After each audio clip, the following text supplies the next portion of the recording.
नमस्कार मित्रों, मैं हूं डॉक्टर हरि निवास। चैनल का नाम है संस्कृत साहित्य एवं संस्कृति।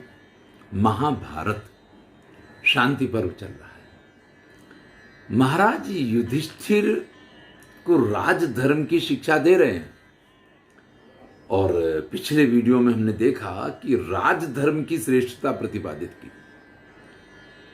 अब राजधर्म इतना श्रेष्ठ क्यों है? क्योंकि राष्ट्र की रक्षा और उन्नति के लिए सबसे अधिक आवश्यक अगर कोई है तो वो राजा है। अगर राजा श्रेष्ठ है तो सब कुछ श्रेष्ठ है, ये बात हम पहले कर चुके हैं।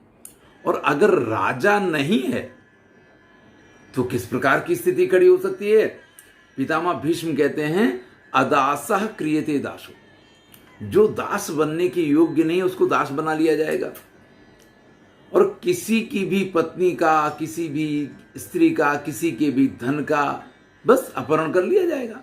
क्योंकि जब राजा के दंड का भय किसी को नहीं है तो फिर तो यही होता है। लेकिन अगर राजा दंड धारक है, यानी उसकी सत्ता बराबर चलती है, लोग उसकी सत्ता का स्वीकार करते हैं, तो ये कुछ नहीं होता है। लेकिन अगर उसकी सत्ता का स्वीकार ना हो तो जैसे जल के अंदर बड़ी मछली छोटी मछली को खा जाती है, ऐसे ही हर बलवान हर दुर्बल को सताएगा, उसका जीवन मुश्किल बना देगा। भीष्म कहते हैं कि दंड यानी कठोर स्वभाव राजा का होना बहुत जरूरी है। उसके निर्णय कटु हों, ये बहुत आवश्यक है जरूरत पड़ने पे।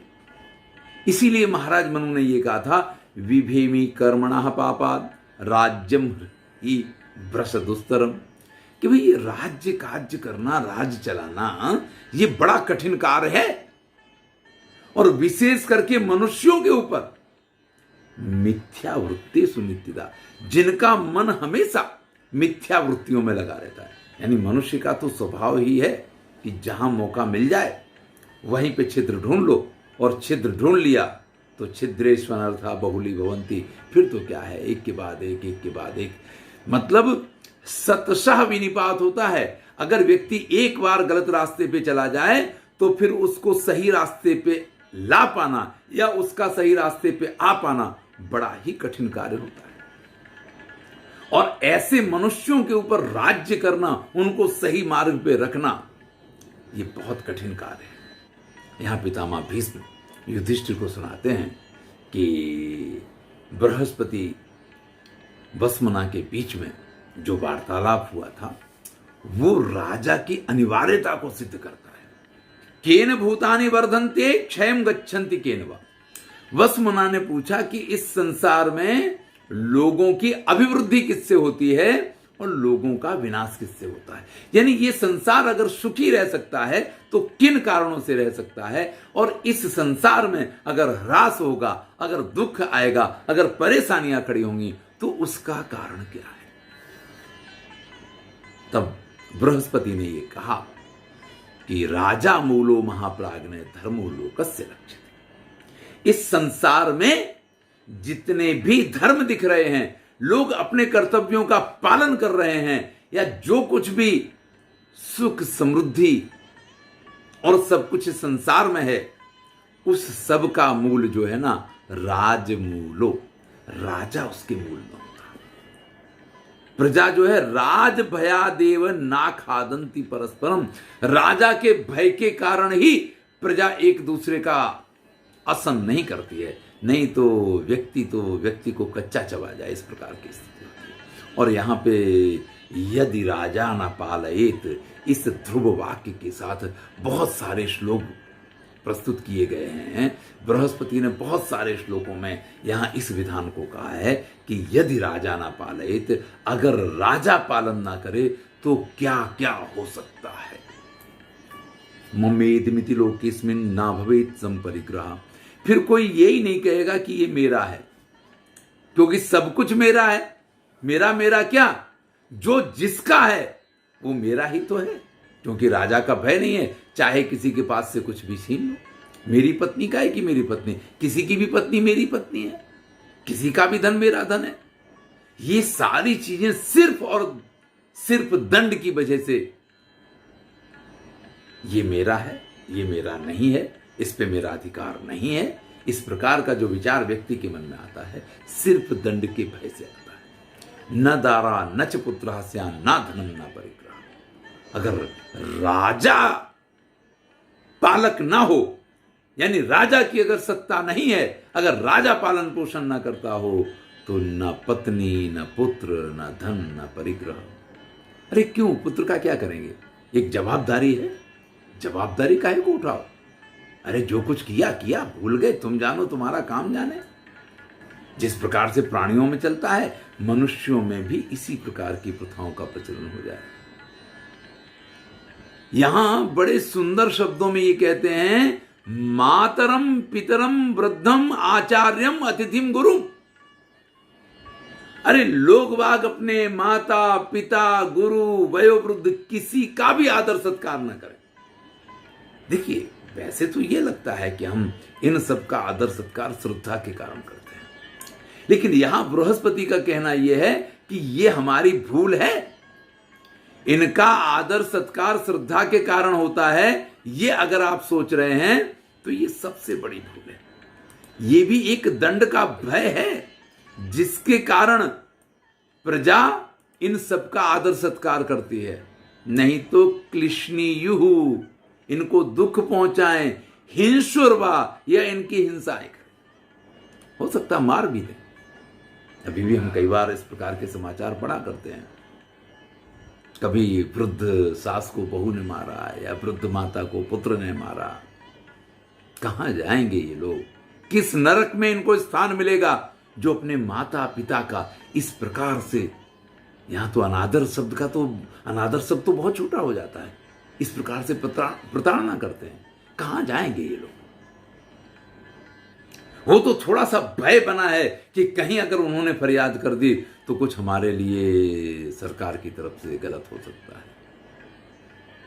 और आप जिनको इस समाज की बुराइयां मानते हैं ना, वो बुराइयां भी नहीं रहेंगी। न योनि दोषो वर्तेते न कृषिर न बाणिक पथा।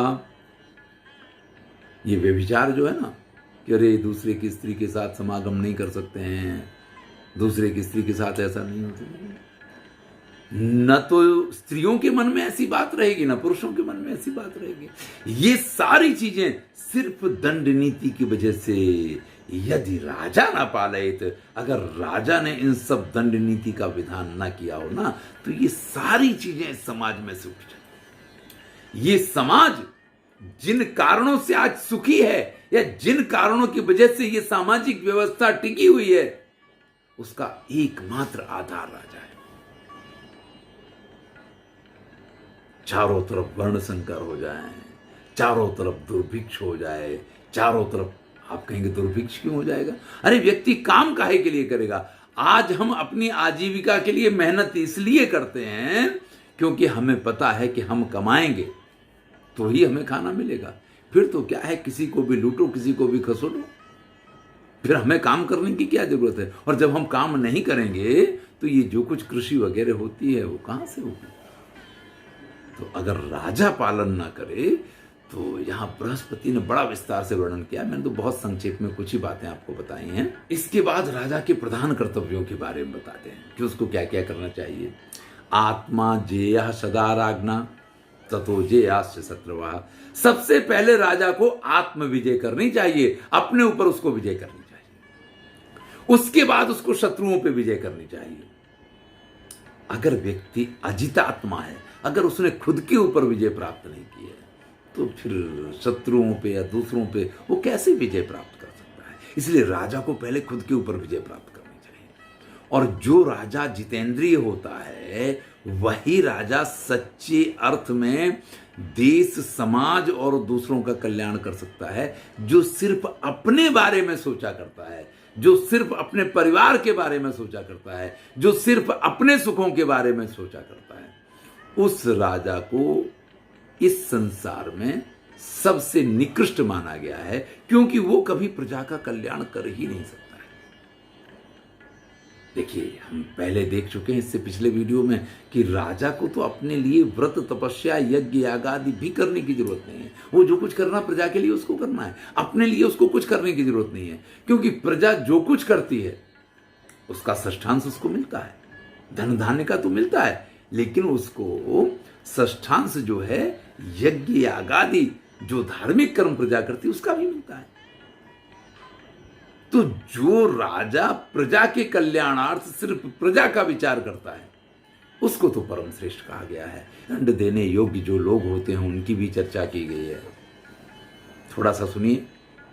मत्तः, उन्मत्तः, दस्यु, तस्कर, प्रतारक, शठ, लंपट, जुआरी, जालसाज और घूसखोर, ये दंडनीय है। अगर ब्राह्मण में भी इनमें से कोई गुण पाया जाता है तो वो ब्राह्मण भी दंड का अधिकारी हो जाता है। राजा के गुण धर्मों में उसको जो आंतरिक उसके शत्रु हैं उन पे भी विजय प्राप्त करनी है, और ये राजा को नहीं हम सबको भी करनी है। तो जरा हम इनको समझ लें। काम, क्रोध, लोभ, मोह, मद, मात्सर्य, ये 6 व्यक्ति के आंतरिक शत्रु हैं जिनको षड्वर्ग कहा गया है। राजा को इनके ऊपर विजय प्राप्त करनी है, हमको आपको भी इनके ऊपर विजय प्राप्त करनी है। श्रोत्र यानी कान, त्वचा यानी जो हमारी चमड़ी है, नेत्र, रसना और घ्राणेंद्रिय, ये 5 इंद्रियां हैं और इनको पंचवर्ग कहते हैं। इनके जैसा कि हम जानते हैं कि शब्द, स्पर्श, रूप, रस, गंध, ये 5 विषय हैं और इनकी आसक्ति पे विजय प्राप्त करना ये पंचवर्ग का विजय कहा जाता है। देखिए बुराइयां क्या राजा के अंदर आ जाती हैं या सामान्य रूप से हम लोगों के अंदर क्या बुराइयां आ जाती हैं, उनकी बात कर रहे हैं। आखेट, शिकार, भैया आजकल उस प्रकार के शिकार नहीं होते हैं, लेकिन फिर भी हम शिकार तो करते ही रहते, शिकार के लिए तो तैयार रहते ही हैं। किसी का किसी अन्य ढंग से शिकार करेंगे।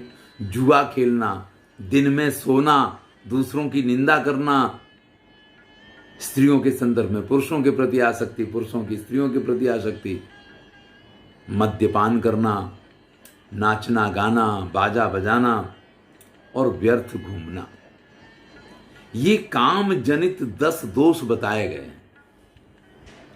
चुगली करना, साहस, साहस आजकल एक गुण है, उस समय इसको दोष माना जाता था। साहस यानी किसी के साथ बलात्कार या आत्महत्या का प्रयत्न, इसको साहस माना जाता था। द्रोह, ईर्ष्या, दोष दर्शन और अर्थ दूषण, वाणी की कठोरता और दंड की कठोरता, ये क्रोध से उत्पन्न होने वाले 8 दोष राजा के लिए बताए गए हैं। अगर राजा बहुत क्रोध में आ जाए तो इस प्रकार के 8 दोष उसके अंदर आ सकते हैं। धर्म, अर्थ, काम, इनको त्रिवर्ग कहा गया, आप जानते हैं। लेकिन इसके अलावा उत्साह शक्ति, प्रभु शक्ति और मंत्र शक्ति, ये 3 भी त्रिवर्ग माने गए हैं राजा के लिए। आप जो उसके 5 मंत्री, राष्ट्रदुर्ग, कोष और दंड, ये 5 वर्ग हैं, उनसे आप परिचित हैं। यही 5 वर्ग शत्रु के मिल जाते हैं तो 10 वर्ग हो जाता है। 2 वीडियो पहले भी इसकी चर्चा हुई थी, इसलिए इसको हम विस्तार से नहीं कह रहे हैं। तो इन सब चीजों का राजा को ख्याल करना है, और जो राजा इन सारी चीजों का ख्याल करता है वही राजा इस संसार में सफल बनता है। इहलोक और परलोक की सुख प्राप्ति कराने वाले राजा के 36 गुणों का वर्णन करते हुए इस वीडियो को मैं पूरा कर। तो भीष्म ने कहा कि राजा के अंदर 36 गुण कौन कौन से हैं। चलिए साहब, आपको भले लिखना हो तो लिख लीजिए, या 2-3 बार सुन लीजिएगा तो आपको मालूम पड़ जाएगा। धर्म का आचरण करे किंतु उसमें आडंबर ना होना चाहिए, उसको आस्तिक होना चाहिए, सबके साथ प्रेम का व्यवहार करना चाहिए, क्रूरता का आश्रय नहीं लेना चाहिए, इस प्रकार से अर्थ संग्रह करे, मर्यादा का अतिक्रमण नहीं करना चाहिए। विषयों का उपभोग करते समय कई बार मर्यादाएं भूल जाते हैं। मैं राजा हूं, कहीं भी किसी के भी साथ मैं अपनी इच्छा के अनुसार भोग विलास कर सकता हूं, ये उसके लिए निषिद्ध है। लोगों के साथ प्रिय बोलना चाहिए, लेकिन उसके अंदर दीनता नहीं आनी चाहिए। शूरवीर बने रहिए किंतु बढ़ बढ़कर बातें मत कीजिए। दान दें लेकिन कुपात्र को दान न चला जाए, इसका पूरा पूरा ख्याल रखें। साहसी बने, लेकिन आप कठोर निष्ठुर ना हो जाएं। दुष्टों के साथ मेल ना करें, बंधुओं के साथ लड़ाई झगड़ा ना ठाने। जो राजभक्त ना हो, ऐसे गुप्तचरों से काम ना लें। किसी को कष्ट पहुंचाए बिना ही आपको अपना कार्य करना है। अगर किसी को कष्ट पहुंचे, इस प्रकार से राजा को अपने कार्य नहीं करने चाहिए। दुष्टों से अपना अभीष्ट कार्य कभी ना करवाएं। हम चुनाव जीत जाएंगे अगर कुछ दुष्ट लोग हमारे लिए हमारे पक्ष में आ जाएं, नहीं करवाना चाहिए। अपने गुणों का स्वयं वर्णन कभी नहीं करना चाहिए। देखिए, बहुत बड़ा दोष माना गया है अपने गुणों का अपने आप वर्णन करना। लेकिन जब व्यक्ति बोलना शुरू करता है तो भूल जाता है कि मैं अपने गुणों का वर्णन करने लग गया हूं। और फिर जब अपने गुणों का वर्णन शुरू होता है ना, तो वे किसी से पूछने तो जाना नहीं है। अपनी लिस्ट तो हम पहले से बना के रखते हैं, बायोडेटा बनाते तब भी इन चीजों को तैयार करते हैं। लेकिन इसको जीवन के लिए सबसे बड़ा दोष माना गया है। इसके लिए इस प्रकार की कथा आती है कि ययाति स्वर्ग से उनका पतन ही इसलिए हुआ था क्योंकि उन्होंने अपने गुणों का वखान किया था, वहां पे अपने गुणों का वर्णन किया था। अरे मैंने ये किया है, मैंने वो किया, तो इसका निषेध किया गया है। श्रेष्ठ पुरुषों से उनका धन कभी नहीं छीनना चाहिए। टैक्स लीजिए, लेकिन ये नहीं कि किसी को जबरदस्ती किसी के पास से। हाँ, अगर दुष्ट व्यक्ति है तो उसके धन पे तो राजा का ही अधिकार माना गया है। उसकी संपत्ति पे कब्जा करो, उसको चाहे नीलाम कर दो, चाहे कुछ करो, उस पे आपका अधिकार है। लेकिन नीच लोगों का आश्रय कभी नहीं लेना चाहिए। अपराध की अच्छी तरह जांच पड़ताल किए बिना किसी को दंड नहीं देना चाहिए। गुप्त मंत्रणा को प्रकट ना होने दें, इसका पूरा पूरा ख्याल रखना है। लोभियों को कभी धन ना दें। जिन्होंने कभी अपकार किया हो, उनका विश्वास कभी नहीं करना चाहिए। ईर्ष्या रहित होकर अपनी स्त्री की रक्षा करें। व्यक्ति को शुद्ध रह करके किसी के साथ घृणा नहीं करनी है।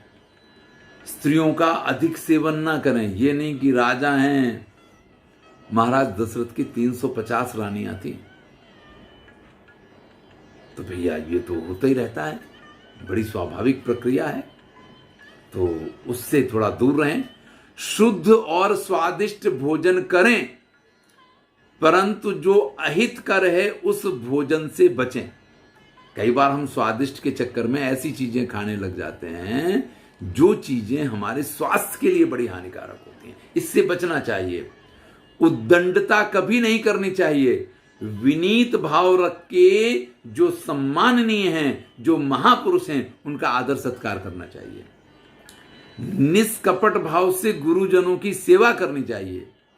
दंभहीन होकर देवताओं की पूजा करनी चाहिए। अनिंदित उपाय से, जिसमें कोई आपकी निंदा ना करे, ऐसे उपायों से आपको धन संपत्ति एकत्रित करनी चाहिए।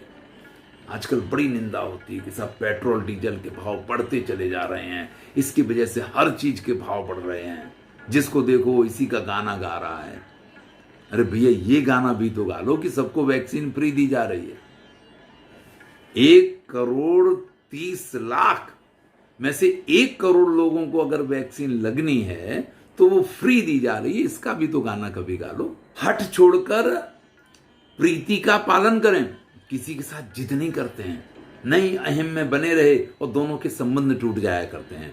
कार्य कुशल हों, लेकिन अवसर का ज्ञान आपको होना चाहिए। ऐसा नहीं है कि हाँ हम अपनी कार्य कुशलता कभी भी दिखाते रहें, योग्य समय पे बतानी चाहिए। केवल पिंड छुड़ाने के लिए किसी की सांत्वना या भरोसा ना दें, ये एक बड़ा दुर्गुण है। कई बार लोग अरे हाँ हो जाएगा हो जाएगा, अभी तो ये जाए यहां से, और फिर कभी उसका काम पूरा नहीं किया करते हैं। ऐसा नहीं करना चाहिए। किसी पर कृपा करते समय आक्षेप ना करें। कई बार हम ऐसा करते हैं कि हाँ तुम्हारा काम कर दिया, तुमने ये गलत किया था, फिर भी तुम्हारा ये काम हम कर रहे हैं। ऐसा नहीं करना चाहिए। बिना जाने किसी पर प्रहार ना करें और शत्रुओं को मारकर कभी भी दुखी नहीं होना चाहिए। शत्रुओं को मारना ही राजा का धर्म है, शत्रुओं को मारकर कभी शोक नहीं करना चाहिए, अकस्मात किसी पर क्रोध या गुस्सा नहीं करना चाहिए। व्यक्ति को, राजा को हमेशा कोमल होना चाहिए, लेकिन अपकार करने वालों को क्षमा नहीं करना चाहिए। ये 36 गुण राजा के कहे, राजा के लिए उपयोगी हैं, हमारे सबके लिए भी उपयोगी हैं, इसलिए इनकी चर्चा की है। आगे की चर्चा अगले वीडियो में करेंगे, क्योंकि राजा को लेकर के यहाँ बहुत सारी बातें हुई हैं और वो बातें हमारे लिए भी काफ़ी उपयोगी हैं। तो उसका आनंद लें, और जब तक आप आनंद लेते रहेंगे तब तक ये प्रक्रिया चलती रहेगी। धन्यवाद।